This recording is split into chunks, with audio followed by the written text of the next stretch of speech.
কি গো নবীজি, আপনার কাছে এসে আপনার চেহারা দেখে আমার কাছে এত শান্তি লেগেছে, জিন্দেগিতে এমন শান্তি কোনোদিন পাই নাই। ওগো নবীজি,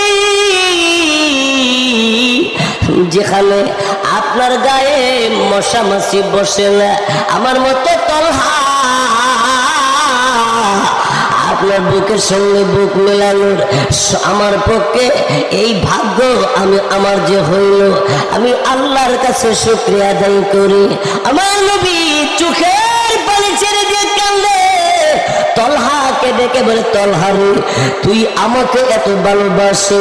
নবীজিকে তলহা ডাক দিয়ে বললেন, ওগো নবীজি, আপনি যদি আমাকে বলেন এটা করতে হবে আমি এটাই করব, এটা করো না আমি সেটা করব না। ওগো নবীজি, আমি আপনাকে আমার প্রাণের চাইতে বেশি ভালোবাসি।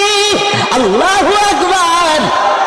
এই জন্য আল্লাহর হাবিব বিশ্বনবী রাহমাতুল লিল আলামিন হাদিস শরীফের মধ্যে ইরশাদ করেছেন, قال رسول الله صلى الله عليه وسلم لا يؤمن أحدكم حتى أكون أحب إليه من والده وولده والناس أجمعين।